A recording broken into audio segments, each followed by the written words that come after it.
ਬਹੁਤ ਸਾਰੇ ਲੋਕ ਨੇ ਜਿਹੜੇ ਬੈਕ ਹੋਮ ਬੈਠੇ ਨੇ ਉਹ ਕੈਨੇਡਾ ਆਉਣਾ ਚਾਹੁੰਦੇ ਨੇ ਜਾਂ ਬਹੁਤ ਸਾਰੇ ਲੋਕ ਨੇ ਜਿਹੜੇ ਕੈਨੇਡਾ ਦੇ ਵਿੱਚ ਬੈਠੇ ਨੇ ਉਹ ਵੀ ਕਿਸੇ ਨਾ ਕਿਸੇ ਪ੍ਰੋਗਰਾਮ ਦੇ ਜ਼ਰੀਏ ਪੱਕੇ ਹੋਣੇ ਚਾਹੁੰਦੇ ਨੇ। ਜਿੰਨੇ ਵੀ ਸਾਡੇ ਹੈਗੇ ਨੇ ਕਲਾਇੰਟਸ ਜਿਹੜੇ ਸਾਨੂੰ ਅਪਰੋਚ ਕਰਦੇ ਨੇ ਤਾਂ ਅਸੀਂ ਉਹਨਾਂ ਨੂੰ ਰਿਕੁਐਸਟ ਇੱਕੋ ਹੀ ਕਰਦੇ ਹਾਂ ਕਿ ਤੁਸੀਂ ਕਿਸੇ ਕੈਨੇਡੀਅਨ ਲਾਇਸੈਂਸਡ ਇਮੀਗ੍ਰੇਸ਼ਨ ਕੰਸਲਟੈਂਟ ਤੋਂ ਹੀ ਸਲਾਹ ਲਓ। ਜੇ ਵਿਜ਼ਿਟਰ ਆਏ ਹੋ ਇੱਥੇ ਵਰਕ ਪਰਮਿਟ ਲੈਣਾ ਕਿਸ ਤਰ੍ਹਾਂ ਲਿਆ ਜਾ ਸਕਦਾ, ਇੱਥੇ ਪੱਕੇ ਹੋਣਾ ਕਿਸ ਤਰ੍ਹਾਂ ਪੱਕੇ ਹੋਇਆ ਜਾ ਸਕਦਾ। ਇੰਡੀਆ ਦੇ ਵਿੱਚ ਆਪਣੇ ਕਿ ਹਰ ਗਲੀ ਦੇ ਵਿੱਚ ਕੋਈ ਨਾ ਕੋਈ ਕੰਸਲਟੈਂਟ ਹੈਗਾ ਬਿਲਕੁਲ ਤੇ ਉਹਨਾਂ ਨਾ ਮਿਸ ਗਾਈਡੈਂਸ ਉੱਥੋਂ ਹੁੰਦੀ ਹੈ ਬਹੁਤ ਜ਼ਿਆਦਾ। ਜੇ ਤੁਹਾਡੇ ਕੋਲੇ ਨੌਲੇਜ ਹੈਗੀ, ਅਸੀਂ ਸਾਰੇ ਪੜ੍ਹੇ ਲਿਖੇ ਹਾਂ, ਅਸੀਂ ਆਪਣੀ ਫਾਈਲ ਜਿਹੜੀ ਆਪ ਸਬਮਿਟ ਕਰ ਸਕਦੇ ਹਾਂ, ਪਰ ਕਈ ਵਾਰੀ ਕੁਝ ਅਜਿਹੀ ਚੀਜ਼ ਆ ਜਾਂਦੀ ਹੈ ਸਾਨੂੰ ਸਲਾਹ ਲੈਣ ਦੀ ਲੋੜ ਪੈ ਜਾਂਦੀ ਹੈ। ਜੇ ਕਿਸੇ ਨੇ ਕੋਈ ਕਿਸੇ ਆਫਿਸ ਦੇ ਵਿੱਚ ਕੰਮ ਕੀਤਾ ਜਾਂ ਕਿਸੇ ਫੈਕਟਰੀ ਦੇ ਵਿੱਚ ਸੁਪਰਵਾਈਜ਼ਰ ਜਾਂ ਮੈਨੇਜਰ ਕੰਮ ਕੀਤਾ ਹੋਇਆ, ਇਵਨ ਜਿਹੜੇ ਸਕੂਲ ਟੀਚਰ ਵੀ ਨੇ, ਤਾਂ ਉਹ ਇੱਥੇ ਆ ਕੇ ਵਰਕ ਪਰਮਿਟ ਦੇ ਵਿੱਚ ਆਪਣਾ ਵਿਜ਼ਟਰ ਵੀਜ਼ਾ ਕਨਵਰਟ ਕਰ ਸਕਦੇ ਨੇ। ਮਿਨਿਸਟਰ ਸਾਹਿਬ ਨੇ ਵੀ ਇਹ ਅਨਾਉਂਸ ਕੀਤਾ ਹੈ ਕਿ ਜਿਹੜੇ ਕੈਨੇਡਾ ਦੇ ਵਿੱਚ ਸਟੂਡੈਂਟ ਨੇ ਜਾਂ ਵਰਕਰ ਨੇ, ਸਭ ਤੋਂ ਪਹਿਲਾਂ ਜਦੋਂ ਪੱਕੇ ਕਰਾਉਣਾ ਹੈ ਤਾਂ ਉਹਨਾਂ ਨੂੰ ਪਹਿਲ ਕੀਤੀ ਜਾਊਗੀ। ਪਹਿਲਾਂ ਦੇਖਿਆ ਸੀ ਕਿ ਵਿਜ਼ਿਟਰ ਵੀਜ਼ਾ ਬਹੁਤ ਘੱਟ ਲੋਕਾਂ ਦਾ ਰਿਫਿਊਜ਼ ਹੁੰਦਾ ਸੀ ਤੇ ਸਾਰਿਆਂ ਨੂੰ ਮਿਲ ਜਾਂਦਾ ਸੀ। ਹੁਣ ਇੱਕ ਸਿਨੈਰੀਓ ਦੇ ਵਿੱਚ ਇਹ ਹੈ ਕਿ ਜਿਵੇਂ ਹੁਣ ਫਾਦਰ ਤੇ ਮਦਰ ਤੇ ਉਹਨਾਂ ਦੇ ਬੱਚੇ ਸਾਰਿਆਂ ਨੂੰ ਵਿਜ਼ਿਟਰ ਵੀਜ਼ਾ ਲੱਗਿਆ ਹੋਇਆ, ਬੱਚੇ ਪੜ੍ਹਾਈ ਕਰਦੇ ਨੇ ਤੇ ਫਾਦਰ ਮਦਰ ਜਿਹੜੇ ਨੇ ਉਹ ਆ ਕੇ ਵਰਕ ਪਰਮਿਟ ਲੈ ਸਕਦੇ ਨੇ। ਹੁਣ ਸਾਰੀ ਫੈਮਿਲੀ ਨੂੰ ਵੀ ਵਰਕ ਪਰਮਿਟ ਮਿਲ ਸਕਦਾ ਜੇ ਤੁਸੀਂ ਆਪਣਾ ਵਿਜ਼ਟਰ ਵੀਜ਼ਾ ਅਪਲਾਈ ਕੀਤਾ ਹੈ ਜੀ ਜੀ। ਤੇ ਜੇ ਤੁਹਾਡੀ ਏਜ 18 ਸਾਲ ਤੋਂ ਉੱਪਰ ਹੈ ਫਿਰ ਤੁਸੀਂ ਵਰਕ ਪਰਮਿਟ ਅਪਲਾਈ ਕਰ ਸਕਦੇ ਹੋ।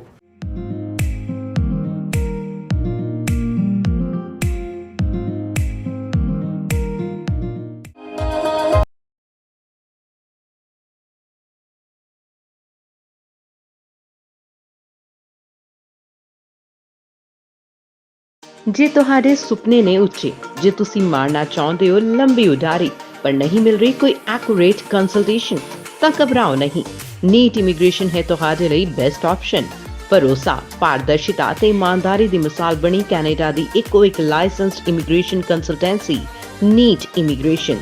ਹੋਵੇ ਸਟੱਡੀ ਵੀਜ਼ਾ, ਵਰਕ ਵੀਜ਼ਾ ਜਾਂ ਕੋਈ ਹੋਰ query, you can apply LMI work permit, spouse open work permit, study permit, specialized in refusal cases applications. Even you can apply PR through PNP with the help of one and only NEET Immigration. So don't think much, hurry up and contact on given details. ਸਤਿ ਸ਼੍ਰੀ ਅਕਾਲ, ਤੁਸੀਂ ਦੇਖ ਰਹੇ ਹੋ ਸਾਂਝਾ TV. ਮੈਂ ਹਾਂ ਤੁਹਾਡੇ ਨਾਲ ਅਰਸ਼ਦੀਪ ਤੇ ਤੁਹਾਡਾ ਸਾਰਿਆਂ ਦਾ program way to go the complete immigration solution ਦੇ ਵਿੱਚ ਸਵਾਗਤ ਹੈ। ਇਸ ਪ੍ਰੋਗਰਾਮ ਦੇ ਵਿੱਚ ਅਸੀਂ ਗੱਲ ਕਰਦੇ ਹਾਂ ਇਮੀਗ੍ਰੇਸ਼ਨ ਦੇ ਬਾਰੇ। ਜਦੋਂ ਕੈਨੇਡਾ ਦੀ ਇਮੀਗ੍ਰੇਸ਼ਨ ਦੀ ਗੱਲ ਆਉਂਦੀ ਹੈ ਤਾਂ ਹੁਣੇ ਸੈਂਸਸ ਦਾ ਜਿਹੜਾ ਡੇਟਾ ਸਾਹਮਣੇ ਆਇਆ ਉਹਦੇ ਵਿੱਚ ਇਹ ਹੈ ਕਿ 5 ਸਾਲ ਪਹਿਲਾਂ ਤੋਂ ਲੈ ਕੇ ਹੁਣ ਤੱਕ 5.2% ਦਾ ਆਬਾਦੀ ਦਾ ਵਾਧਾ ਹੋਇਆ। ਕਿਉਂ ਹੋਇਆ? ਕਿਉਂਕਿ ਪ੍ਰਵਾਸੀਆਂ ਦੀ ਆਮਦ ਕੈਨੇਡਾ ਦੇ ਵਿੱਚ ਅਸੀਂ ਦੇਖਿਆ ਕਿ ਇਮੀਗ੍ਰੈਂਟਸ ਦੀ ਧਰਤੀ ਹੈ ਤੇ ਇਮੀਗ੍ਰੈਂਟਸ ਜਿਹੜੇ ਨੇ ਉਹ ਹਰ ਸਾਲ ਇਹਨਾਂ ਦੀ ਗਿਣਤੀ ਵੱਧਦੀ ਰਹਿੰਦੀ ਹੈ ਤੇ ਹੁਣ ਸਰਕਾਰ ਨੇ ਵੀ ਅਨਾਉਂਸ ਕਰ ਦਿੱਤਾ ਕਿ 13 ਲੱਖ ਯਾਨੀ ਕਿ 1.3 ਮਿਲੀਅਨ ਤੋਂ ਜ਼ਿਆਦਾ ਲੋਕਾਂ ਨੂੰ ਪਰਮਾਨੈਂਟ ਰੈਜ਼ੀਡੈਂਸੀ ਦਿੱਤੀ ਜਾਣੀ ਹੈ। ਪਰ ਕਲਾਸਾਂ ਅਲੱਗ-ਅਲੱਗ ਨੇ, ਪ੍ਰੋਗਰਾਮਸ ਅਲੱਗ-ਅਲੱਗ ਨੇ। ਕਿਹੜੇ ਪ੍ਰੋਗਰਾਮ ਦੇ ਵਿੱਚ ਤੁਸੀਂ ਐਲੀਜੀਬਲ ਹੋ ਸਕਦੇ ਆ, ਇਹ ਜਾਣਕਾਰੀ ਤੁਹਾਡੇ ਲਈ ਮਹੱਤਵਪੂਰਨ ਹੋ ਸਕਦੀ ਹੈ ਕਿਉਂਕਿ ਬਹੁਤ ਸਾਰੇ ਲੋਕ ਨੇ ਜਿਹੜੇ ਬੈਕ ਹੋਮ ਬੈਠੇ ਨੇ ਉਹ ਕੈਨੇਡਾ ਆਉਣਾ ਚਾਹੁੰਦੇ ਨੇ ਜਾਂ ਬਹੁਤ ਸਾਰੇ ਲੋਕ ਨੇ ਜਿਹੜੇ ਕੈਨੇਡਾ ਦੇ ਵਿੱਚ ਬੈਠੇ ਨੇ ਉਹ ਵੀ ਕਿਸੇ ਨਾ ਕਿਸੇ ਪ੍ਰੋਗਰਾਮ ਦੇ ਜ਼ਰੀਏ ਪੱਕੇ ਹੋਣੇ ਚਾਹੁੰਦੇ ਨੇ। ਕਿਹੜੀਆਂ ਰਿਕੁਆਇਰਮੈਂਟਸ ਹੋ ਸਕਦੀਆਂ ਨੇ? ਜੇ ਵਿਜ਼ਿਟਰ ਆਏ ਹੋ ਇੱਥੇ ਵਰਕ ਪਰਮਿਟ ਲੈਣਾ ਕਿਸ ਤਰ੍ਹਾਂ ਲਿਆ ਜਾ ਸਕਦਾ, ਇੱਥੇ ਪੱਕੇ ਹੋਣਾ ਕਿਸ ਤਰ੍ਹਾਂ ਪੱਕੇ ਹੋਇਆ ਜਾ ਸਕਦਾ। ਕਿਸੇ ਵੀ ਦੇਸ਼ ਦੇ ਵਿੱਚ, ਪਾਕਿਸਤਾਨ, ਇੰਡੀਆ ਦੇ ਵਿੱਚ ਰਹਿੰਦੇ ਆ, ਪੰਜਾਬ ਦੇ ਵਿੱਚ ਰਹਿੰਦੇ ਆ, ਕਿਹੜੇ ਪ੍ਰੋਗਰਾਮ ਤੁਹਾਡੇ ਲਈ ਲਾਹੇਵੰਦ ਹੋ ਸਕਦੇ ਨੇ। ਅੱਜ ਇਸ ਪ੍ਰੋਗਰਾਮ ਦੇ ਵਿੱਚ ਉਹਨਾਂ ਪ੍ਰੋਗਰਾਮਸ ਦੇ ਬਾਰੇ ਗੱਲਬਾਤ ਕਰਾਂਗੇ ਤੇ ਗੱਲਬਾਤ ਕਰਨ ਦੇ ਲਈ ਅੱਜ ਸਟੂਡੀਓ ਦੇ ਵਿੱਚ ਪਹੁੰਚੇ ਹੋਏ ਨੇ ਨੀਟ ਇਮੀਗ੍ਰੇਸ਼ਨ ਤੋਂ ਮਿਸਟਰ ਪਰਵਿੰਦਰ ਸਿੰਘ। ਆਓ ਉਹਨਾਂ ਦਾ ਸਵਾਗਤ ਕਰਦੇ ਹਾਂ ਤੇ ਉਹਨਾਂ ਦੇ ਨਾਲ ਗੱਲਬਾਤ ਕਰਦੇ ਹਾਂ। ਪਰਵਿੰਦਰ ਸਾਹਿਬ ਸਵਾਗਤ ਹੈ ਜੀ। ਸਤਿ ਸ਼੍ਰੀ ਅਕਾਲ। ਸਤਿ ਸ਼੍ਰੀ ਅਕਾਲ ਜੀ ਅਰਸ਼ਦੀਪ। ਕਿਵੇਂ ਹੋ ਜੀ? ਕੀ ਹਾਲ ਚਾਲ? ਆਲ ਵੈਲ ਜੀ। ਸੋ ਪਰਵਿੰਦਰ ਜੀ, ਜਿਵੇਂ ਮੈਂ ਕਿਹਾ ਕਿ ਇਮੀਗ੍ਰੇਸ਼ਨ ਜਿਹੜੀ ਹੈ ਉਹ ਅਸੀਂ ਸਾਰੇ ਐਜ਼ ਅ ਇਮੀਗ੍ਰੈਂਟ ਇੱਥੇ ਆਏ ਹੋਏ ਆ, ਪਰ ਬਹੁਤ ਸਾਰੇ ਲੋਕ ਜਿਹੜੇ ਚਾਹੁੰਦੇ ਨੇ ਕਿ ਅਸੀਂ ਇਹਨਾਂ ਦੇਸ਼ਾਂ ਦੇ ਵਿੱਚ ਆਈਏ ਐਜ਼ ਅ ਇਮੀਗ੍ਰੈਂਟ। ਪਰ ਹੁਣ ਇਮੀਗ੍ਰੇਸ਼ਨ ਦੇ ਨਾਲ ਰਿਲੇਟਡ ਬਹੁਤ ਸਾਰੀ ਇਨਫੋਰਮੇਸ਼ਨ ਇੱਧਰ ਉੱਧਰ ਹੈਗੀ ਹੈ, ਗੈਦਰ ਕਰਨੀ ਬਹੁਤ ਔਖੀ ਹੋ ਜਾਂਦੀ ਹੈ ਕਈ ਵਾਰੀ, ਕਿਉਂਕਿ ਮੇਰਾ ਕੇਸ ਅਲੱਗ ਹੋ ਸਕਦਾ ਹੈ, ਮੇਰੇ ਨਾਲ ਜੋ ਕੋਈ ਇਨਸਾਨ ਆ ਉਹਦਾ ਕੇਸ ਅਲੱਗ ਹੋ ਸਕਦਾ ਹੈ। ਸੋ ਇਮੀਗ੍ਰੇਸ਼ਨ ਦੇ ਵਿੱਚ ਟਰਸਟ ਪਹਿਲੀ ਗੱਲ ਕਿਵੇਂ ਕੀਤਾ ਜਾ ਸਕਦਾ? ਬਹੁਤ ਹੀ ਵਧੀਆ ਕੁਐਸਚਨ ਹੈ ਅਰਸ਼ਦੀਪ। ਦੇਖੋ, ਜਿਹੜਾ ਟਰਸਟ ਹੈ ਨਾ, ਸਭ ਤੋਂ ਪਹਿਲਾਂ ਤਾਂ ਅਸੀਂ ਬਾਰ-ਬਾਰ ਜਿੰਨੇ ਵੀ ਸਾਡੇ ਹੈਗੇ ਨੇ ਕਲਾਇੰਟਸ ਜਿਹੜੇ ਸਾਨੂੰ ਅਪਰੋਚ ਕਰਦੇ ਨੇ ਤਾਂ ਅਸੀਂ ਉਹਨਾਂ ਨੂੰ ਰਿਕੁਐਸਟ ਇੱਕੋ ਹੀ ਕਰਦੇ ਹਾਂ ਕਿ ਤੁਸੀਂ ਕਿਸੇ ਕੈਨੇਡੀਅਨ ਲਾਇਸੈਂਸਡ ਇਮੀਗ੍ਰੇਸ਼ਨ ਕੰਸਲਟੈਂਟ ਤੋਂ ਹੀ ਸਲਾਹ ਲਓ। ਕਿਉਂਕਿ ਆਪਾਂ ਦੇਖਦੇ ਹਾਂ ਕਿ ਇੰਡੀਆ ਦੇ ਵਿੱਚ ਆਪਣੇ ਕਿ ਹਰ ਗਲੀ ਦੇ ਵਿੱਚ ਕੋਈ ਨਾ ਕੋਈ ਕੰਸਲਟੈਂਟ ਹੈਗਾ ਤੇ ਉਹਨਾਂ ਨਾ ਮਿਸ ਗਾਈਡੈਂਸ ਉੱਥੋਂ ਹੁੰਦੀ ਹੈ ਬਹੁਤ ਜ਼ਿਆਦਾ ਤੇ ਆਪਣਾ ਜਦੋਂ ਉਹਨਾਂ ਦਾ ਕੇਸ ਖਰਾਬ ਹੋ ਜਾਂਦਾ ਹੈ ਤੇ ਫਿਰ ਉਹ ਸਾਡੇ ਕੋਲ ਆਉਂਦੇ ਨੇ ਕਿ ਸਰ ਅਸੀਂ ਇੱਕ ਵਾਰ ਕੈਨੇਡਾ ਦਾ ਵੀਜ਼ਾ ਲਾਉਣ ਦੀ ਟਰਾਈ ਕੀਤੀ ਸੀ ਕਿ ਅਸੀਂ ਸੀਰੀਅਸ ਨਹੀਂ ਸੀ ਪਰ ਅਸੀਂ ਟਰਾਈ ਕਰ ਚੁੱਕੇ ਹਾਂ ਕਿ ਹੁਣ ਤੁਸੀਂ ਦੱਸੋ ਕੀ ਕਰੀਏ। ਉੱਥੇ ਕੀ ਹੁੰਦਾ ਕਿ ਫਿਰ ਜਿਹੜਾ ਉਹ ਹੈ ਨਾ ਟਰਸਟ ਫੈਕਟਰ ਤੇ ਉਹਨਾਂ ਦਾ ਸਾਡੇ ਤੇ ਵੀ ਕਿ ਉਹ ਖਤਮ ਹੋ ਚੁੱਕਿਆ ਹੁੰਦਾ ਹੈ ਕਿਉਂਕਿ ਉਹਨਾਂ ਨਾਲ ਧੋਖਾ ਆਲਰੇਡੀ ਪਹਿਲਾਂ ਹੋ ਚੁੱਕਿਆ। ਬਿਲਕੁਲ। ਸੋ ਟਰਸਟ ਫੈਕਟਰ ਦੀ ਇਹ ਗੱਲ ਹੈ ਕਿ ਜਿਹੜੇ ਕੈਨੇਡੀਅਨ ਲਾਇਸੈਂਸਡ ਇਮੀਗ੍ਰੇਸ਼ਨ ਕੰਸਲਟੈਂਟ ਨੇ ਤੁਸੀਂ ਹਮੇਸ਼ਾ ਉਹਨਾਂ ਨੂੰ ਹੀ ਅਪਰੋਚ ਕਰੋ। ਬਿਲਕੁਲ। ਤੇ ਉਹਨਾਂ ਦੀ ਹੀ ਸਲਾਹ ਦੇ ਅਕੋਰਡਿੰਗ ਚੱਲੋ ਕਿਉਂਕਿ ਜਿਹੜਾ ਤੁਹਾਡਾ ਫਸਟ ਐਪਲੀਕੇਸ਼ਨ ਜਿਹੜੀ ਤੁਸੀਂ ਇਮੀਗ੍ਰੇਸ਼ਨ ਚਲਾਤੀ ਉਸ ਦੇ ਵਿੱਚ ਜਿਹੜੀ ਤੁਹਾਡੀ ਇਨਫੋਰਮੇਸ਼ਨ ਤੁਸੀਂ ਆਲਰੇਡੀ ਸਬਮਿਟ ਕਰ ਚੁੱਕੇ ਹੋ ਉਹ ਫਿਰ ਓਵਰਰਾਈਟ ਨਹੀਂ ਹੁੰਦੀ। ਫਿਰ ਜਿੰਨੀਆਂ ਵੀ ਐਪਲੀਕੇਸ਼ਨ ਅਸੀਂ ਨੈਕਸਟ ਲਾਉਣੀਆਂ ਨੇ ਉਸ ਦੇ ਅਕੋਰਡਿੰਗ ਲੱਗਦੀਆਂ ਨੇ। ਬਿਲਕੁਲ। ਸੋ ਪ੍ਰਵਿੰਦਰ ਜੀ ਤੁਸੀਂ ਇਹ ਮੈਨੂੰ ਲੱਗਦਾ ਪ੍ਰੋਗਰਾਮ ਦੇ ਸ਼ੁਰੂ 'ਚ ਟਿਪ ਦੇ ਦਿੱਤੀ ਹੈ ਸਾਰਿਆਂ ਨੂੰ ਕਿ ਫਾਈਲ ਜਿਹੜੀ ਹੈ ਖਰਾਬ ਕਰਨ ਤੋਂ ਪਹਿਲਾਂ ਕਿ ਅਸੀਂ ਕਈ ਵਾਰੀ ਇਹ ਮਾੜੀ ਗੱਲ ਨਹੀਂ ਕਿ ਅਸੀਂ ਖੁਦ ਆਪਣਾ ਪੇਪਰ ਵਰਕ ਕਰ ਰਹੇ ਹੈਗੇ ਆ। ਜੇ ਤੁਹਾਡੇ ਕੋਲ ਨੌਲੇਜ ਹੈਗੀ ਅਸੀਂ ਸਾਰੇ ਪੜ੍ਹੇ ਲਿਖੇ ਆ ਅਸੀਂ ਆਪਣੀ ਫਾਈਲ ਜਿਹੜੀ ਆਪ ਸਬਮਿਟ ਕਰ ਸਕਦੇ ਹਾਂ ਪਰ ਕਈ ਵਾਰੀ ਕੁਝ ਅਜਿਹੀ ਚੀਜ਼ ਆ ਜਾਂਦੀ ਹੈ ਸਾਨੂੰ ਸਲਾਹ ਲੈਣ ਦੀ ਲੋੜ ਪੈ ਜਾਂਦੀ ਹੈ। ਸੋ ਉਸ ਕੰਸਲਟੈਂਟ ਦੇ ਨਾਲ ਸਲਾਹ ਕਰੋ ਜਿਹੜੇ ਕਿ ਅਪਰੂਵਡ ਹੋਣ ਜਿਨ੍ਹਾਂ ਨੂੰ ਦੇਖਿਆ ਜਾ ਸਕੇ ਕਿਉਂਕਿ ਹੁਣ ਜਿਵੇਂ ਤੁਸੀਂ ਜ਼ਿਕਰ ਕੀਤਾ ਕਿ ਗੋਸਟ ਇਮੀਗ੍ਰੇਸ਼ਨ ਕੰਸਲਟੈਂਟ ਬਹੁਤ ਹੁੰਦੇ ਆ। ਸੋ ਇਹ ਹੈ ਕਿ ਪੈਸੇ ਲੈ ਕੇ ਬਾਅਦ ਵਿੱਚ ਕਈ ਵਾਰੀ ਲੱਭਦੇ ਹੀ ਨਹੀਂ। ਸੋ ਇਹਨਾਂ ਚੀਜ਼ਾਂ ਤੋਂ ਸਾਨੂੰ ਬਚਾ ਰੱਖਣਾ ਚਾਹੀਦਾ। ਪਰ ਹੁਣ ਬਹੁਤ ਸਾਰੇ ਲੋਕ ਜਿਹੜੇ ਨੇ ਉਹ ਇਹਨਾਂ ਦਿਨਾਂ ਦੇ ਵਿੱਚ ਕਿਉਂਕਿ ਹੁਣ ਪਾਬੰਦੀਆਂ ਹਟ ਗਈਆਂ ਨੇ ਰਿਸਟ੍ਰਿਕਸ਼ਨਸ ਹਟ ਗਈਆਂ ਨੇ ਵਿਜ਼ਿਟਰ ਆ ਰਹੇ ਨੇ ਤੇ ਉਹਨਾਂ ਦਾ ਇਹੀ ਸਵਾਲ ਹੁੰਦਾ ਕਿ ਕਈ ਵਾਰੀ ਉਹਨਾਂ ਨੂੰ ਹੁੰਦਾ ਕਿ ਅਸੀਂ ਵਰਕ ਪਰਮਿਟ ਲੈਣਾ ਹੈ ਜਾਂ ਅਸੀਂ ਇੱਥੇ ਆ ਕੇ ਕੋਈ ਪੜ੍ਹਨਾ ਹੈ ਸਟੱਡੀ ਕਰਨੀ ਹੈ ਕਿਹੜੀਆਂ ਓਪਰਚੁਨਿਟੀਜ਼ ਉਹਨਾਂ ਵਾਸਤੇ ਹੋ ਸਕਦੀਆਂ ਕਿ ਉਹ ਕੈਨੇਡਾ ਦੇ ਵਿੱਚ ਹੀ ਰਹਿ ਸਕਣ। ਓਪਰਚੁਨਿਟੀਜ਼ ਕਾਫੀ ਜ਼ਿਆਦਾ ਨੇ ਜੀ ਪਰ ਦੇਖੋ ਇਸ ਤਰ੍ਹਾਂ ਹੈ ਕਿ ਇਹ ਆਪਾਂ ਸਾਰਿਆਂ ਨੂੰ ਪਤਾ ਹੈ ਵੀ ਜਿਹੜਾ ਵੀ ਕੋਈ ਵਿਜ਼ਟਰ ਵੀਜ਼ਾ ਅਪਲਾਈ ਹੁੰਦਾ ਇੰਡੀਆ ਤੋਂ ਤਾਂ ਉਹਨਾਂ ਦਾ ਮੋਟਿਵ ਇਹੀ ਹੁੰਦਾ ਕਿ ਅਸੀਂ ਕੈਨੇਡਾ ਜਾ ਕੇ ਕਿਸੇ ਤਰੀਕੇ ਨਾਲ ਉੱਥੇ ਸੈਟਲ ਹੋ ਸਕੀਏ ਜੀ।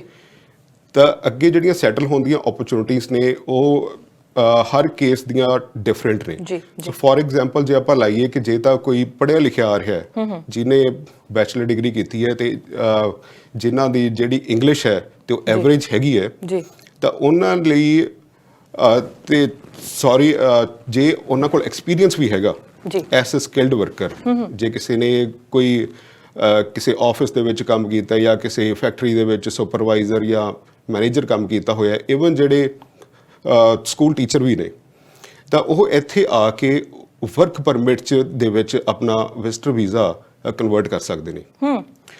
ਤੇ ਉਹਦੇ ਲਈ ਕੀ ਹੈ ਕਿ ਉਹਨਾਂ ਨੂੰ ਇੱਕ ਕੈਨੇਡੀਅਨ EMPLOYER ਕੋਲੋਂ ਜੌਬ ਆਫਰ ਚਾਹੀਦੀ ਹੈ ਜੀ। ਸੋ ਜੇ ਉਹ ਪੜ੍ਹੇ ਲਿਖੇ ਨੇ ਤਾਂ ਇੱਥੇ ਆ ਕੇ ਉਹ ਇਮੀਗ੍ਰੇਸ਼ਨ ਕੰਸਲਟੈਂਸੀਜ਼ ਨੂੰ ਅਪਰੋਚ ਕਰ ਸਕਦੇ ਨੇ ਤੇ ਉਹਨਾਂ ਦੀ ਹੈਲਪ ਦੇ ਨਾਲ ਜੌਬ ਸਰਚ ਕਰ ਸਕਦੇ ਨੇ ਇੱਥੇ ਆ ਕੇ। ਤੇ ਜਦੋਂ ਉਹਨਾਂ ਨੂੰ ਕਿਸੇ ਕੈਨੇਡੀਅਨ ਐਲੀਜੀਬਲ ਕੈਨੇਡੀਅਨ EMPLOYER ਕੋਲੋਂ ਜੌਬ ਆਫਰ ਮਿਲ ਜੇ ਤਾਂ ਫਿਰ ਵਰਕ ਪਰਮਿਟ ਅਪਲਾਈ ਹੋ ਸਕਦਾ ਹੈ।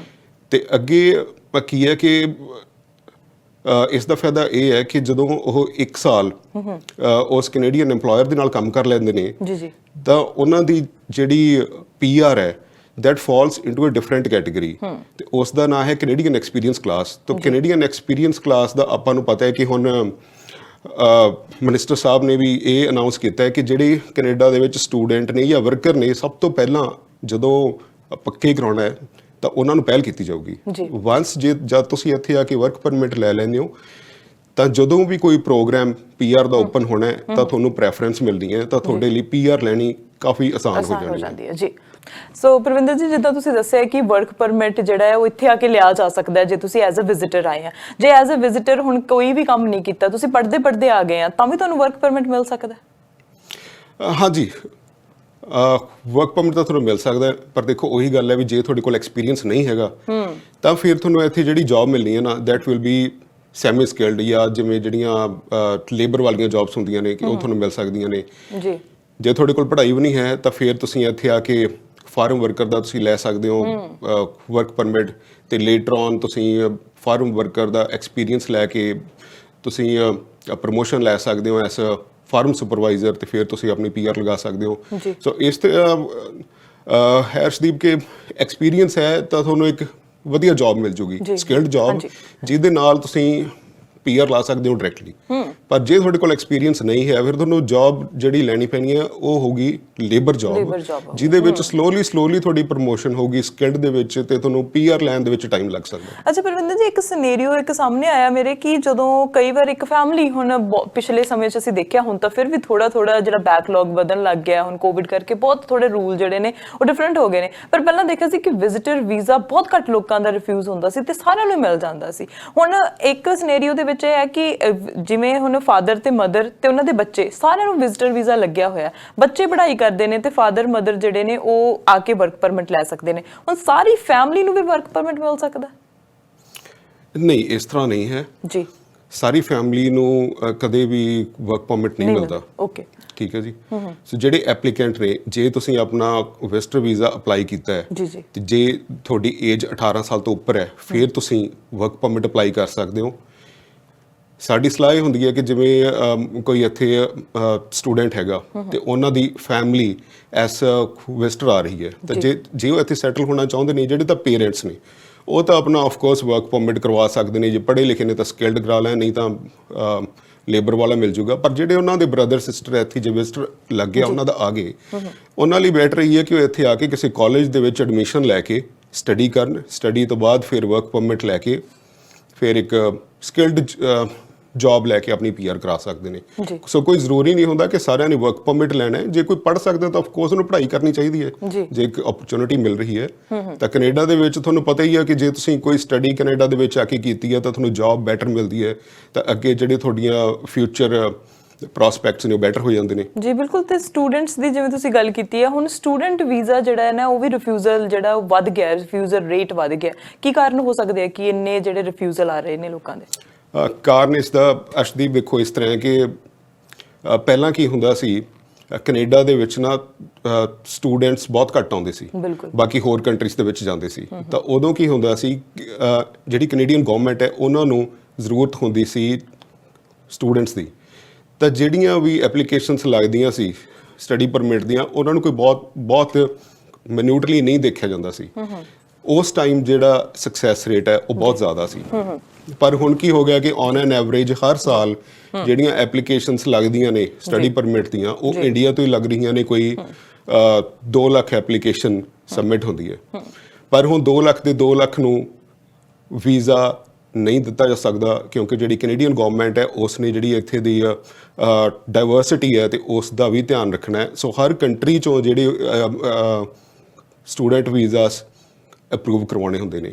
ਸੋ ਹੁਣ ਅੱਜ ਕੱਲ੍ਹ ਕੀ ਹੋ ਰਿਹਾ ਕਿ ਉਹ ਇਸ ਤਰ੍ਹਾਂ ਦੇਖਿਆ ਜਾਂਦਾ ਹੈ ਕਿ ਤੁਹਾਡਾ ਪਰਪਸ ਆਫ ਟਰੈਵਲ ਕੀ ਹੈ। ਤੇ ਤੁਸੀਂ ਦੇਖਿਆ ਹੋਊਗਾ ਕਿ ਜਿੰਨੀਆਂ ਵੀ ਰਿਫਿਊਜ਼ਲ ਆਈਆਂ ਨੇ 90% ਉਹਦੇ ਵਿੱਚ ਜਿਹੜਾ ਰੀਜ਼ਨ ਹੈ ਦੈਟ ਇਜ਼ ਕਿ ਆਫਸਰ ਕਹਿੰਦਾ ਕਿ ਸਾਨੂੰ ਤੁਹਾਡਾ ਪਰਪਸ ਹੀ ਨਹੀਂ ਸਮਝ ਆਇਆ।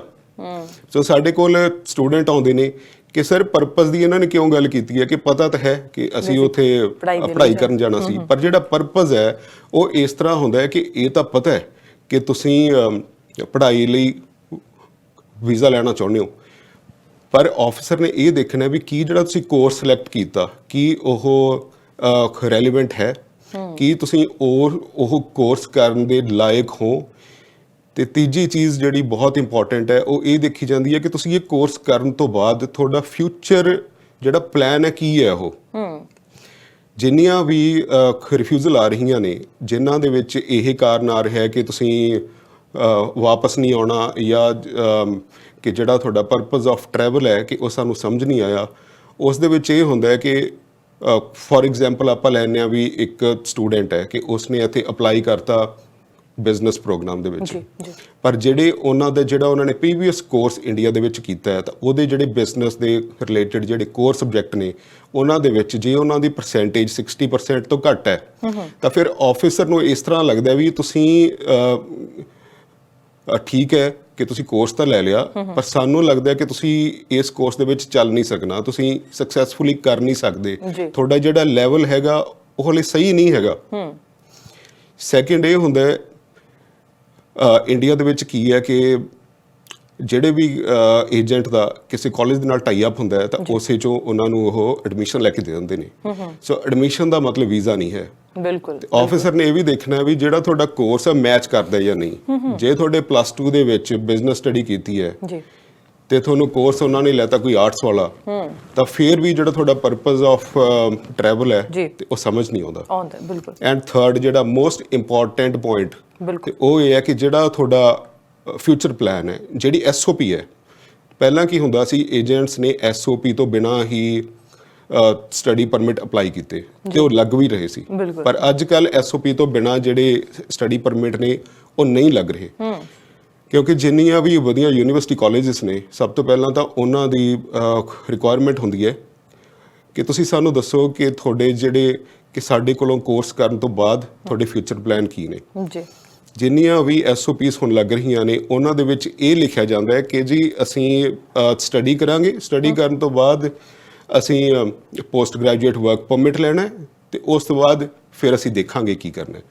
ਸੋ ਇਹ ਜਿਹੜੀ ਇੰਟੈਂਸ਼ਨ ਹੈ, ਦੇਖੋ ਜਿੰਨੇ ਵੀ ਇਹ ਟੈਂਪਰੇਰੀ ਵੀਜ਼ਾਸ ਨੇ, ਚਾਹੇ ਉਹ ਸਟੱਡੀ ਪਰਮਿਟ ਹੋਏ ਚਾਹੇ ਵਰਕ ਪਰਮਿਟ ਹੋਵੇ, ਉਹਦੇ ਵਿੱਚ ਸਾਨੂੰ ਇਹ ਦੱਸਣਾ ਪੈਂਦਾ ਕਿ ਸਾਡੀ ਇੰਟੈਂਸ਼ਨ ਕੈਨੇਡਾ 'ਚ ਸਟੇ ਕਰਨ ਦੀ ਨਹੀਂ ਹੈਗੀ। ਅਸੀਂ ਜੇ ਪੜ੍ਹਾਈ ਕਰਨ ਚੱਲੇ ਹਾਂ ਤਾਂ ਪੜ੍ਹਾਈ ਕਰਕੇ ਅਸੀਂ ਵਾਪਸ ਆ ਜਾਵਾਂਗੇ, ਪਰ ਜਦੋਂ ਤੁਸੀਂ ਆਪਣੀ ਇੰਟੈਂਸ਼ਨ ਹੀ ਇਹ ਡਿਕਲੇਅਰ ਕਰਤੀ ਕਿ ਅਸੀਂ ਤਾਂ ਉਸ ਤੋਂ ਬਾਅਦ ਵਰਕ ਪਰਮਿਟ ਲੈਣਾ ਹੈ, ਉਸ ਤੋਂ ਬਾਅਦ ਫਿਰ ਅਸੀਂ ਦੇਖਾਂਗੇ ਅੱਗੇ ਕੀ ਕਰਨਾ ਹੈ, ਤਾਂ ਉਹ ਤੁਹਾਡੀ ਇੰਟੈਂਸ਼ਨ ਤੇ ਡਾਊਟ ਹੁੰਦਾ ਹੈ ਜੀ।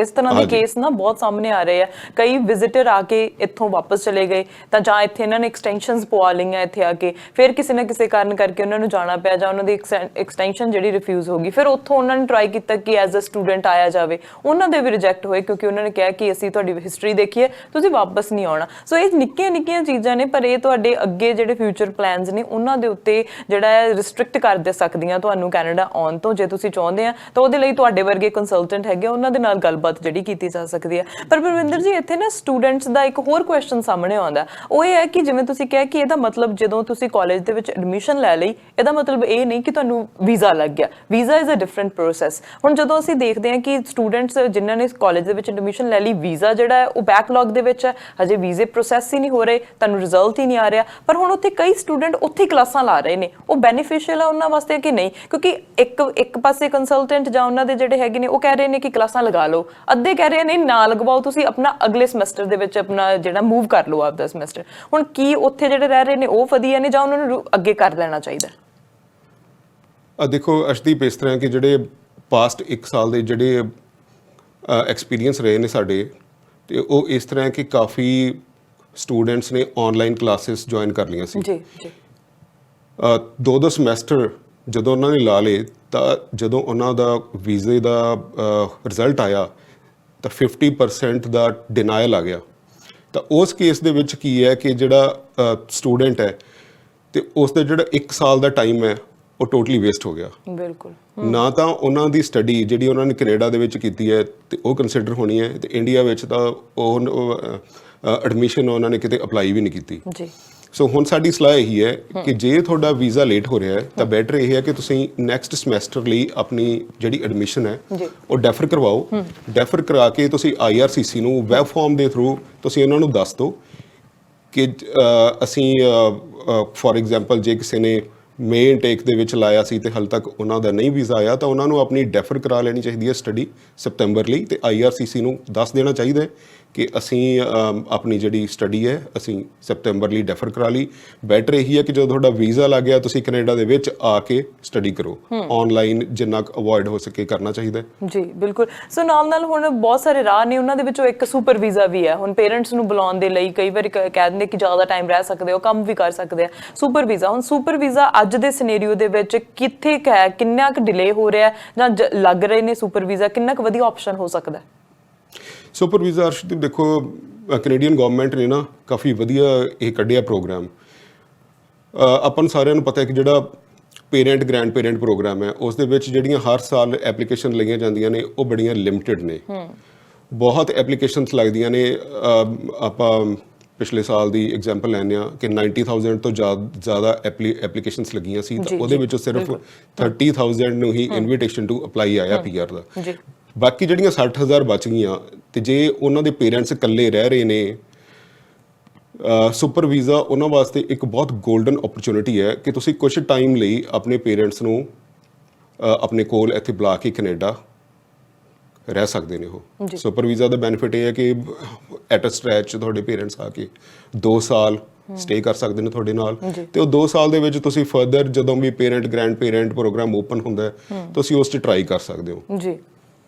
ਸੋ ਜਿਵੇਂ ਕਿਹਾ ਕਿ ਜਿਵੇਂ ਪੇਰੈਂਟਸ ਗ੍ਰੈਂਡ ਪੇਰੈਂਟ ਉਹ ਤਾਂ ਚਲੋ ਹੁਣ ਇਸ ਸਾਲ ਦੇ ਲਈ ਅਸੀਂ ਉਡੀਕ ਕਰ ਰਹੇ ਹਾਂ ਕਿ ਕਦੋਂ ਇਮੀਗ੍ਰੇਸ਼ਨ ਮਿਨਿਸਟਰ ਅਨਾਉਂਸ ਕਰਨਗੇ, ਪਰ ਇਸ ਸਾਲ ਦੇ ਵਿੱਚ ਅਸੀਂ ਦੇਖਿਆ ਕਿ ਉਹਨਾਂ ਨੇ ਅਨਾਉਂਸ ਕੀਤਾ ਕਿ ਹੁਣ ਜਿਹੜੀਆਂ ਅਲੱਗ-ਅਲੱਗ ਸਟਰੀਮ ਹੈਗੀਆਂ, ਚਾਹੇ PNP ਹੈਗੀ ਹੈ, ਚਾਹੇ ਐਕਸਪ੍ਰੈਸ ਐਂਟਰੀ ਹੈ, ਚਾਹੇ ਉਹ TR to PR ਹੈ, TR to PR ਇਸ ਸਾਲ ਵੀ ਕਿਹਾ ਗਿਆ 2022 ਦੇ ਵਿੱਚ ਕਿ 56% ਜਿਹੜੀਆਂ ਐਪਲੀਕੇਸ਼ਨਸ ਨੇ ਉਹ ਇਹਨਾਂ ਸਟਰੀਮਸ ਦੇ ਵਿੱਚ ਲਈਆਂ ਜਾਣਗੀਆਂ, ਪਰ ਪਿਛਲੀਆਂ TR PR ਤੋਂ ਦੇਖ ਕੇ ਲੱਗਦਾ ਹੈ ਕਿ ਕਈਆਂ ਦਾ ਹਜੇ ਤੱਕ ਪ੍ਰੋਸੈਸ ਦੇ ਵਿੱਚ ਆ ਜਾਂ ਬੈਕਲੌਗ ਦੇ ਵਿੱਚ ਹੈ। ਜਦੋਂ ਬੈਕਲੌਗ ਦੀ ਗੱਲ ਕਰਦੇ ਆ ਤਾਂ ਲਗਭਗ 1.8 ਤੋਂ 2 ਮਿਲੀਅਨ ਐਪਲੀਕੇਸ਼ਨਸ ਬੈਕਲੌਗ ਦੇ ਵਿੱਚ ਆ। ਤੁਸੀਂ ਦੇਖੋ ਕਿੰਨਾ ਵੱਡਾ ਬੈਕਲੌਗ ਹੈ।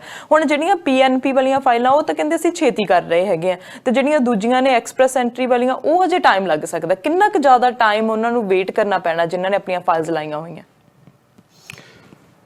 ਦੇਖੋ ਅਰਸ਼ਦੀਪ, ਇਸ ਤਰ੍ਹਾਂ ਕਿ ਕੈਨੇਡੀਅਨ ਜਿਹੜੀ ਗਵਰਨਮੈਂਟ ਹੈ ਤਾਂ ਉਹਨਾਂ ਦੀ ਪ੍ਰੈਫਰੈਂਸ ਹੈ ਕਿ ਜਿਹੜੇ ਆਲਰੇਡੀ ਇੱਥੇ ਕੈਨੇਡਾ 'ਚ ਪ੍ਰੈਜ਼ੈਂਟ ਨੇ ਸਭ ਤੋਂ ਪਹਿਲਾਂ ਜਿਹੜੀਆਂ ਉਹਨਾਂ ਦੀਆਂ ਐਪਲੀਕੇਸ਼ਨਸ ਨੇ ਉਹ ਪ੍ਰੋਸੈਸ ਕੀਤੀਆਂ ਜਾਣ।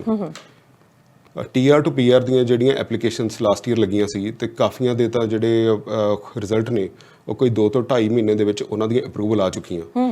ਜਿਹੜੀਆਂ ਐਪਲੀਕੇਸ਼ਨ ਸਟਕ ਪਈਆਂ ਨੇ ਤਾਂ ਉਹਨਾਂ ਦੇ ਵਿੱਚ ਕੋਈ ਨਾ ਕੋਈ ਪ੍ਰੋਬਲਮ ਹੈ, ਜਾਂ ਤਾਂ ਉਹਨਾਂ ਦੀ ਜਿਹੜੀ ਡਾਕੂਮੈਂਟੇਸ਼ਨ ਹੈ ਉਹ ਕੰਪਲੀਟ ਨਹੀਂ ਮਿਲੀ, ਸੋ ਉਹਨਾਂ ਨੂੰ ਹੁਣ ਲੈਟਰਸ ਆ ਰਹੀਆਂ ਨੇ ਕਿ ਜਿਹੜੇ ਤੁਹਾਡੇ ਡਾਕੂਮੈਂਟ ਗਲਤ ਲੱਗੇ ਨੇ ਜਾਂ ਘੱਟ ਲੱਗੇ ਨੇ ਤਾਂ ਉਹ ਹੁਣ ਸਬਮਿਟ ਕਰ ਸਕਦੇ ਨੇ, ਤਾਂ ਉਹਨਾਂ ਦੀਆਂ ਐਪਲੀਕੇਸ਼ਨਸ ਵੀ ਕਾਫੀ ਜਲਦੀ ਪ੍ਰੋਸੈਸ ਹੋਣਗੀਆਂ।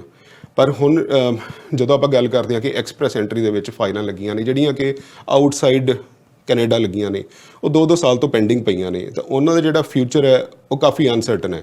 ਸਾਡੇ ਕਾਫੀ ਕਲਾਇੰਟਸ ਨੇ ਕਿ ਸਾਨੂੰ ਪੁੱਛਦੇ ਰਹਿੰਦੇ ਨੇ ਕਿ ਸਰ ਤੁਸੀਂ ਤਾਂ ਕਿ ਉੱਥੇ ਕੈਨੇਡਾ ਬੈਠੇ ਹੋ ਕਿ ਤੁਸੀਂ ਸਾਨੂੰ ਦੱਸੋ, ਪਰ ਗੱਲ ਇਹ ਹੈ ਕਿ ਬੈਕਲੌਗ ਆਪਾਂ ਸਾਰਿਆਂ ਨੂੰ ਪਤਾ ਹੈ ਬੈਕਲੌਗ ਬਹੁਤ ਜ਼ਿਆਦਾ ਹੈ, ਤੇ ਉਸ ਬੈਕਲੌਗ 'ਚੋਂ ਸਭ ਤੋਂ ਪਹਿਲਾਂ ਉਹੀ ਐਪਲੀਕੇਸ਼ਨ ਪ੍ਰੋਸੈਸ ਹੋਣੀਆਂ ਨੇ ਜਿਹੜੇ ਐਪਲੀਕੈਂਟ ਆਲਰੇਡੀ ਪ੍ਰੈਜ਼ੈਂਟ ਕੈਨੇਡਾ 'ਚ ਨੇ। ਦੂਜਿਆਂ ਦਾ ਫਿਊਚਰ ਥੋੜਾ ਜਿਹਾ ਅਨਸਰਟਨ ਹੈ। ਡੈਫੀਨੇਟਲੀ ਉਹ ਫਾਈਲਾਂ ਕੈਂਸਲ ਨਹੀਂ ਹੋਣੀਆਂ, ਉਹ ਵੀ ਪ੍ਰੋਸੈਸ ਹੋਣਗੀਆਂ, ਪਰ ਹੋ ਸਕਦਾ ਕਿ next part of the year ਜੁਲਾਈ ਤੋਂ ਬਾਅਦ ਉਹਨਾਂ ਦੇ ਕੋਈ ਡਿਸੀਜਨ ਆਉਣੇ ਸਟਾਰਟ ਹੋਣ। ਵੇਟ ਕਰਨੀ ਜਿਹੜੀ ਉਹ ਪੈ ਸਕਦੀ ਹੈ, ਪਰ ਹੁਣ ਸਾਰਾ ਭਾਰ ਜਿਹੜਾ ਇਮੀਗ੍ਰੇਸ਼ਨ ਮਿਨਿਸਟਰ ਦੇ ਉੱਤੇ ਹੈ ਕਿ ਕਿਸ ਤਰ੍ਹਾਂ ਦੇ ਨਾਲ ਹੈਂਡਲ ਕਰਦੇ ਆ, ਕਿਉਂਕਿ ਵਾਰ-ਵਾਰ ਉਹਨਾਂ ਵੱਲੋਂ ਅਨਾਉਂਸਮੈਂਟਸ ਤਾਂ ਬੜੀਆਂ ਵੱਡੀਆਂ ਆ ਰਹੀਆਂ ਨੇ ਕਿ ਇੰਨੇ 4 ਲੱਖ ਬੰਦਾ ਪੱਕਾ ਹੋ ਜਾਣਾ ਜੀ, ਇਦਾਂ ਹੋ ਜਾਣਾ ਹੈ, ਪਰ ਬੈਕਲੌਗ ਨੂੰ ਦੇਖਦੇ ਹੋਏ ਲੱਗਦਾ ਹੈ ਕਿ ਟਾਈਮ ਜਿਹੜਾ ਲੱਗ ਸਕਦਾ ਹੈ। ਜਿਨ੍ਹਾਂ ਦੀ ਐਪਲੀਕੇਸ਼ਨ ਪਾਈਪਲਾਈਨ ਦੇ ਵਿੱਚ ਹੈਗੀਆਂ ਨੇ ਜਾਂ ਜਿਹੜੇ ਸੋਚ ਰਹੇ ਨੇ ਉਹਨਾਂ ਨੂੰ ਵੀ ਟਾਈਮ ਲੱਗ ਸਕਦਾ, ਬੜਾ ਟਾਈਮ ਜਿਹੜਾ ਇੰਤਜ਼ਾਰ ਕਰਨਾ ਪੈ ਸਕਦਾ। ਪਰ ਹੁਣ ਨਾਲ-ਨਾਲ ਸਪਾਊਸ ਕੇਸ ਜਿਹੜੇ ਪਿਛਲੇ ਸਮੇਂ ਦੇ ਵਿੱਚ ਅਸੀਂ ਦੇਖਿਆ ਸੀਗਾ ਕਿ ਸਪਾਊਸਲ ਐਪਲੀਕੇਸ਼ਨ ਜਿਹੜੀਆਂ ਬਹੁਤ ਤੇਜ਼ੀ ਦੇ ਨਾਲ ਜਿਹੜੀਆਂ ਫਾਈਲ ਹੋਈਆਂ ਜਦੋਂ ਕੋਵਿਡ ਦਾ ਟਾਈਮ ਸੀਗਾ, ਉਦੋਂ ਬਹੁਤ ਸਾਰੇ ਲੋਕ ਖੁਸ਼ ਵੀ ਹੋਏ ਕਿ ਸਪਾਊਸਲ ਐਪਲੀਕੇਸ਼ਨ ਜਿਹੜੀਆਂ ਛੇਤੀ ਪ੍ਰੋਸੈਸ ਹੋ ਰਹੀਆਂ ਨੇ, ਪਰ ਹੁਣ ਕੀ ਸਟੇਟਸ ਹੈ? ਕੀ ਲੱਗਦਾ ਕਿ ਹੁਣ ਸਪਾਊਸਲ ਐਪਲੀਕੇਸ਼ਨਾਂ ਰਿਜੈਕਟ ਵੀ ਹੋ ਰਹੀਆਂ ਨੇ ਬਹੁਤ ਸਾਰੇ ਲੋਕਾਂ ਦੀਆਂ? ਸਪਾਊਸਲ ਐਪਲੀਕੇਸ਼ਨ ਤਾਂ ਹੁਣ ਇਹਨਾਂ ਨੇ ਪ੍ਰੋਸੈਸ ਕਰਨੀਆਂ ਸਟਾਰਟ ਕਰਤੀਆਂ ਨੇ। ਪਿਛਲੇ 1 ਮਹੀਨੇ ਤੋਂ ਡਿਸੀਜਨ ਆ ਰਹੇ ਨੇ, ਪੋਜ਼ਿਟਿਵ ਵੀ ਆ ਰਹੇ ਨੇ, ਨੈਗੇਟਿਵ ਵੀ ਆ ਰਹੇ ਨੇ, ਬਿਲਕੁਲ ਮਿਕਸਡ ਜਿਹਾ। ਹਾਂਜੀ, ਸੋ ਜਿਹੜੇ ਨੈਗੇਟਿਵ ਆ ਰਹੇ ਨੇ ਉਹਨਾਂ ਦੇ ਵਿੱਚ ਜਿਹੜਾ ਅਸੀਂ ਦੇਖਿਆ ਉਸ ਦੇ ਕਾਰਨ ਇਹ ਨੇ ਕਿ ਜਿਵੇਂ ਕੋਈ ਇੱਥੇ ਸਟੂਡੈਂਟ ਆਇਆ ਹੋਇਆ ਸੀ, ਸਟੂਡੈਂਟ ਨੇ ਆਪਣੇ ਸਪਾਊਸ ਦਾ ਲਗਾਇਆ ਜੀ, 1 ਸਾਲ ਹੋ ਗਿਆ, ਤੇ 1 ਸਾਲ ਦੇ ਵਿੱਚ ਜਿਹੜੀ ਉਹਨਾਂ ਦੀ ਸਟੱਡੀ ਹੈ ਤੇ ਉਹ ਉਹਨਾਂ ਦੀ ਕੰਪਲੀਟ ਹੋ ਗਈ, ਤੇ ਹੁਣ ਜਿਹੜਾ ਸਪਾਊਸ ਹੈ ਤੇ ਉਸ ਦਾ ਜਿਹੜਾ ਪਰਪਸ ਆਫ ਟਰੈਵਲ ਹੈ ਤੇ ਉਹਨਾਂ ਦਾ ਖਤਮ ਹੋ ਗਿਆ, ਕਿਉਂਕਿ ਆਪਾਂ ਇਸ ਤਰ੍ਹਾਂ ਲਗਾਇਆ ਸੀ ਕਿ ਜਿਹੜਾ ਉਹਨਾਂ ਦੇ ਇੱਥੇ ਸਪਾਊਸ ਨੇ ਉਹ ਜਾਂ ਤਾਂ ਸਟੱਡੀ ਕਰ ਰਹੇ ਨੇ ਜਾਂ ਵਰਕ ਕਰ ਰਹੇ ਨੇ, ਤੇ ਉਹਨਾਂ ਦੇ ਸਟੱਡੀ ਪਰਮਿਟ ਐਕਸਪਾਇਰ ਹੋ ਗਏ, ਕਈਆਂ ਦੀ ਸਟੱਡੀ ਕੰਪਲੀਟ ਹੋ ਗਈ, ਤਾਂ ਉਸ ਕੇਸ ਦੇ ਵਿੱਚ ਰਿਫਿਊਜ਼ਲ ਆ ਰਹੀਆਂ ਨੇ। ਬੈਟਰ ਇਹੀ ਹੈ ਕਿ ਸਾਡੀ ਸਲਾਹ ਇਹ ਹੈ ਕਿ ਜਿਵੇਂ ਕੋਈ ਸਟੂਡੈਂਟ ਹੈ ਉਹਦੀ ਸਟੱਡੀ ਕੰਪਲੀਟ ਹੋ ਗਈ, ਸਪਾਊਸ ਦਾ ਹਲੇ ਐਪਲੀਕੇਸ਼ਨ ਲੱਗੀ ਹੈ, ਤਾਂ ਜਦੋਂ ਹੀ ਤੁਹਾਡਾ ਪੋਸਟ ਗ੍ਰੈਜੂਏਟ ਵਰਕ ਪਰਮਿਟ ਆ ਜਾਂਦਾ ਹੈ ਜਾਂ ਜਦੋਂ ਤੁਹਾਡਾ ਸਟੱਡੀ ਪਰਮਿਟ ਐਕਸਟੈਂਸ਼ਨ ਆ ਜਾਂਦਾ, ਕਈਆਂ ਨੇ ਸਟੱਡੀ ਪਰਮਿਟ ਐਕਸਟੈਂਡ ਵੀ ਕਰ ਲਿਆ, ਤਾਂ ਉਸੇ ਟਾਈਮ ਤੁਸੀਂ ਆਪਣੇ ਸਪਾਊਸ ਦੀ ਐਪਲੀਕੇਸ਼ਨ ਦੇ ਵਿੱਚ ਵੈਬ ਫਾਰਮ ਦੇ ਥਰੂ ਅਪਡੇਟ ਕਰੋ ਕਿ ਤੁਹਾਡਾ ਜਿਹੜਾ ਨੈਕਸਟ ਸਟੇਟਸ ਹੈ ਉਹ ਕਦੋਂ ਤੱਕ ਦਾ ਵੈਲਿਡ ਹੈ, ਤਾਂ ਕਿ ਇਮੀਗ੍ਰੇਸ਼ਨ ਆਫਿਸਰ ਨੂੰ ਜਦੋਂ ਉਹਨਾਂ ਨੇ ਐਪਲੀਕੇਸ਼ਨ ਪ੍ਰੋਸੈਸ ਕਰਨੀ ਹੈ ਸਪਾਊਸ ਦੀ, ਤਾਂ ਉਹਨਾਂ ਨੂੰ ਇਹ ਗੱਲ ਕਲੀਅਰ ਹੋ ਜਾਏ ਵੀ ਉਹਨਾਂ ਨੇ ਤੁਹਾਡੇ ਸਪਾਊਸ ਨੂੰ ਕਦੋਂ ਤੱਕ ਦਾ ਵੀਜ਼ਾ ਦੇਣਾ। ਸੋ ਮੋਸਟਲੀ ਜਿਹੜੀਆਂ ਰਿਫਿਊਜ਼ਲ ਨੇ ਉਹ ਇਹੀ ਕਾਰਨ ਹੈ ਕਿ ਉਹਨਾਂ ਦਾ ਜਿਹੜਾ ਤੁਹਾਡੇ ਸਪਾਊਸ ਦਾ ਕੈਨੇਡਾ 'ਚ ਸਟੇਟਸ ਐਕਸਪਾਇਰ ਹੋ ਗਿਆ, ਤੇ ਜਦੋਂ ਐਕਸਪਾਇਰ ਹੋ ਗਿਆ ਤਾਂ ਫਿਰ ਸਪਾਊਸ ਦਾ ਲੀਗਲੀ ਬਣਦਾ ਨਹੀਂ ਹੈ, ਤਾਂ ਫਿਰ ਉਹਨਾਂ ਦਾ ਰਿਫਿਊਜ਼ਲ ਡੈਫੀਨੇਟਲੀ ਆਉਣੀ ਹੈ। ਤੁਹਾਡੀਆਂ ਗੱਲਾਂ ਤੋਂ ਜਿਹੜਾ ਵੈਬ ਫਾਰਮ ਆ ਉਹ ਜ਼ਰੂਰੀ ਹੈ, ਕਿਉਂਕਿ ਜਦੋਂ ਵੀ ਕੋਈ ਇਨਫੋਰਮੇਸ਼ਨ ਅਪਡੇਟ ਹੁੰਦੀ ਹੈ, ਕੁਝ ਤੁਸੀਂ ਚੇਂਜ ਕੀਤਾ, ਤੁਹਾਡੀ ਫਾਈਲ ਦੇ ਵਿੱਚ ਕੁਝ ਚੇਂਜ ਆਇਆ, ਜ਼ਰੂਰ ਤੁਸੀਂ ਅਪਡੇਟ ਕਰ ਸਕਦੇ ਹੋ। ਇਹ ਨਹੀਂ ਕਿ ਇੱਕ ਵਾਰ ਫਾਈਲ ਲੱਗ ਗਈ ਤਾਂ ਤੁਸੀਂ ਆਪਣੀ ਜੋ ਅਪਡੇਟਸ ਆ ਰਹੀਆਂ ਨੇ, ਕਿਉਂਕਿ ਟਾਈਮ ਵੀ ਲੱਗ ਸਕਦਾ, 1 ਸਾਲ ਦੇ ਵਿੱਚ ਤੁਹਾਡੀਆਂ ਰਿਕੁਆਇਰਮੈਂਟਸ ਡਿਫਰੈਂਟ ਹੋ ਸਕਦੀਆਂ ਨੇ, ਸਿਨੈਰੀਓ ਤੁਹਾਡਾ ਡਿਫਰੈਂਟ ਹੋ ਸਕਦਾ, ਸੋ ਵੈਬ ਫਾਰਮ ਦੇ ਨਾਲ ਤੁਸੀਂ ਅਪਡੇਟ ਜਿਹੜੀ ਆ ਉਹ IRCC ਨੂੰ ਕਰ ਸਕਦੇ ਆ। ਹਾਂਜੀ ਬਿਲਕੁਲ, ਦੇਖੋ ਜੇ IRCC ਨੂੰ ਕੋਈ ਵੀ ਆਪਾਂ ਅਪਡੇਟ ਕਰਨੀ ਹੈ ਆਪਣੀ ਐਪਲੀਕੇਸ਼ਨ ਦੇ ਵਿੱਚ, ਕੋਈ ਡਾਕੂਮੈਂਟ ਐਡ ਕਰਾਉਣਾ ਹੈ ਜਾਂ ਕੋਈ ਆਪਣਾ ਐਡਰੈਸ ਚੇਂਜ ਹੋ ਗਿਆ ਜਾਂ ਕਿਸੇ ਦੀ ਮੈਰਿਜ ਹੋ ਜਾਂਦੀ ਹੈ, ਤੁਸੀਂ ਅਪਡੇਟ ਦੇਣੀ ਹੈ, ਇੱਕੋ ਹੀ ਸੋਰਸ ਹੈ, ਦੈਟ ਇਜ਼ ਵੈਬ ਫਾਰਮ। ਤੇ ਤੁਸੀਂ ਜੇ IRCC ਨੂੰ ਕਾਲ ਵੀ ਕਰ ਲਓ ਤਾਂ ਉਹ ਕਹਿੰਦੇ ਨੇ ਜੀ ਕਾਲ ਦਾ ਤਾਂ ਕੋਈ ਰਿਕਾਰਡ ਨਹੀਂ, ਤੁਸੀਂ ਵੈਬ ਫਾਰਮ ਦੇ ਥਰੂ ਸਾਨੂੰ ਜਿਹੜੀ ਇਨਫੋਰਮੇਸ਼ਨ ਅਪਡੇਟ ਕਰੋ। ਸੋ ਵੈਬ ਫਾਰਮ ਇਸ ਤਰ੍ਹਾਂ ਕਿ ਜੇ ਕਈ ਵਾਰ ਆਫਿਸਰ ਤੋਂ ਡਿਸੀਜਨ ਵੀ ਗਲਤ ਦਿੱਤਾ ਜਾਂਦਾ ਹੈ ਤਾਂ ਜੇ ਵੈਬ ਫਾਰਮ ਆਪਾਂ ਸੈਂਡ ਕੀਤਾ ਤਾਂ ਆਪਾਂ ਚੈਲੰਜ ਵੀ ਕਰ ਸਕਦੇ ਹਾਂ ਕਿ ਇਸ ਤਾਂ ਆਲਰੇਡੀ ਤੁਹਾਨੂੰ ਇਨਫੋਰਮ ਕਰ ਚੁੱਕੇ ਹਾਂ ਜੀ, ਠੀਕ ਹੈ। ਇੱਕ ਲੀਗਲ ਵੇ ਹੈਗਾ IRCC ਨੂੰ ਅਪਡੇਟ ਕਰਨ ਦਾ, ਵੈਬ ਫਾਰਮ। ਸੋ ਅਸੀਂ ਆਫ ਕੋਰਸ ਇਹੀ ਰਾਹ ਜਿਹੜਾ ਚੁਣਨਾ ਚਾਹੀਦਾ, ਬਿਲਕੁਲ। ਸੋ ਸਾਰਿਆਂ ਦੀਆਂ ਰਿਕੁਆਇਰਮੈਂਟਸ ਜੀ ਡਿਫਰੈਂਟ ਹੋ ਸਕਦੀਆਂ ਨੇ, ਹਰ ਬੰਦੇ ਦੀ ਜਿਹੜੀ ਲੋੜ ਡਿਫਰੈਂਟ ਹੋ ਸਕਦੀ ਹੈ, ਉਹਨਾਂ ਦੇ ਲਈ ਡਿਫਰੈਂਟ ਪ੍ਰੋਗਰਾਮ ਹੋ ਸਕਦੇ ਆ। ਦੇयर ਆਰ ਮੈਨੀ ਪ੍ਰੋਗਰਾਮਸ ਇਮੀਗ੍ਰੇਸ਼ਨ ਤੇ, ਇਹ ਆਪਣੇ 22-25 ਮਿੰਟ ਦੇ ਵਿੱਚ ਅਸੀਂ ਇੰਨੀਆਂ ਚੀਜ਼ਾਂ ਤਾਂ ਨਹੀਂ ਕਵਰ ਕਰ ਸਕਦੇ, ਪਰ ਜੋ ਅੱਜ ਕੱਲ੍ਹ ਲੋਕਾਂ ਦਾ ਕਨਫਿਊਜ਼ਨ ਦਾ ਕਾਰਨ ਬਣਿਆ ਹੋਇਆ ਜਾਂ ਲੋਕਾਂ ਦੇ ਮਨਾਂ ਦੇ ਵਿੱਚ ਸਵਾਲ ਹੈ, ਅੱਜ ਉਹ ਟੌਪਿਕ ਨੂੰ ਕਵਰ ਕਰਨ ਦੀ ਕੋਸ਼ਿਸ਼ ਕੀਤੀ ਹੈ। ਅਗਲੀ ਵਾਰੀ ਜ਼ਰੂਰ ਕੋਸ਼ਿਸ਼ ਕਰਾਂਗੇ ਕਿ ਹੋਰ ਟੌਪਿਕਸ ਨੂੰ ਟੱਚ ਕੀਤਾ ਜਾਵੇ, ਸਪੈਸ਼ਲੀ ਉਹ ਕਿ ਜੇ ਤੁਹਾਨੂੰ ਰਿਫਿਊਜ਼ਲ ਆ ਜਾਂਦੀ ਹੈ ਤਾਂ ਕਿਵੇਂ ਡੀਲ ਕੀਤਾ ਜਾਵੇ। ਪਰ ਅੱਜ ਦੇ ਲਈ ਤੁਸੀਂ ਇੰਨੀ ਸਾਰੀ ਇਨਫੋਰਮੇਸ਼ਨ ਦਿੱਤੀ, ਤੁਹਾਡਾ ਬਹੁਤ ਧੰਨਵਾਦ। ਕੀ ਐਂਡ ਦੇ ਉੱਤੇ ਮੈਸੇਜ ਆ ਤੁਹਾਡਾ ਵਿਊਅਰਸ ਨੂੰ? ਐਂਡ ਦੇ ਉੱਤੇ ਦੇਖੋ, ਮੇਰਾ ਅਰਸ਼ਦੀਪ ਹਮੇਸ਼ਾ ਤੋਂ ਹੀ, ਸੋ ਜਿੰਨੀਆਂ ਵੀ ਸਾਡੀਆਂ ਵੀਡੀਓਜ਼ ਬਣਦੀਆਂ ਨੇ, ਜਿੰਨੀਆਂ ਵੀ ਸਾਡੇ ਜਿਹੜੇ ਕਲਾਇੰਟਸ ਨੇ ਕਿ ਉਹਨਾਂ ਦੇ ਨਾਲ ਅਸੀਂ ਇੰਟਰੈਕਟ ਕਰਦੇ ਹਾਂ, ਅਸੀਂ ਇੱਕੋ ਚੀਜ਼ ਕਹਿੰਦੇ ਹਾਂ ਕਿ ਟਰਸਟ ਕਰੋ। ਸੋ ਨੀਟ ਇਮੀਗ੍ਰੇਸ਼ਨ ਸਰਵਿਸ ਜਿਹੜੀ ਹੈ ਉਹ ਆਪਣੇ ਇਮਾਨਦਾਰੀ, ਸਹੀ ਸਲਾਹ ਦੇ ਆਧਾਰ ਤੇ ਨਾਮ ਕਮਾਉਣ ਵਾਲੀ ਕੈਨੇਡਾ ਦੀ ਇਮੀਗ੍ਰੇਸ਼ਨ ਕੰਸਲਟੈਂਸੀ ਹੈ ਜੀ। ਜਿੰਨੇ ਵੀ ਸਾਡੇ ਕੋਲ ਕਲਾਇੰਟਸ ਆਉਂਦੇ ਨੇ ਉਹ ਥਰੂ ਆਉਂਦੇ ਨੇ ਜੀ ਰੈਫਰੈਂਸ ਦੇ ਥਰੂ।